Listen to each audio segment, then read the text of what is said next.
It was, as you said, it was the greatest tragedy that we've experienced here in the city of Lansing. The wee hours of the morning, Ottawa Street and Grand, December 11th, 1934. It was 1 degree Fahrenheit that night and 2 inches of snow on the ground. And more than 200 people were tucked into bed at Lansing's Kerns Hotel when fire broke out about 5:30 a.m. The janitor at the State Journal was making his rounds and looked out and saw smoke coming out of the windows on the north side of the Kerns Hotel.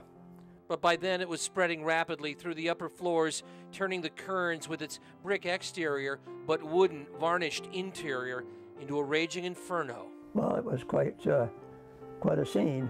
Well, I saw where the fire was smoldering, the smoke and things. They would catch the people as they jumped out. As dawn broke, scores were injured, 34 people were dead. A lot of them were legislators. It was a legislative season.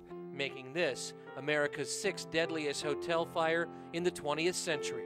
Newspaper headlines blared for days. A song long since forgotten was composed as a memorial to the victims and the firefighters. It's the same song you're hearing right now. But perhaps the best thing locally to come out of this disaster is a club known simply as Box 23. At the time of the Hotel Kerns fire, there was a fire alarm Box 23 on the corner of Ottawa and Grand. And that was the first alarm box that the fire alarm was turned into. And they think the milkman going by saw the fire, and he was the one they think turned in the alarm. Just an ordinary citizen doing his part then to help the fire department on that fateful day.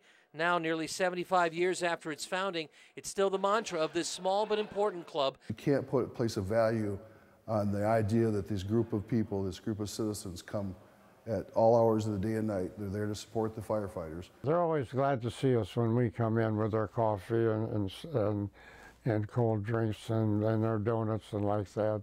The club meets once a month at a different Lansing firehouse. They always bring dinner for the firemen and say that while they're a small group by design, they are still always on the lookout for potential new members. If somebody is dropping out, they usually find somebody to take their place. Which is how, over the decades to follow, this tiny club has made such a big impact. I can't say enough about the Box 23 members.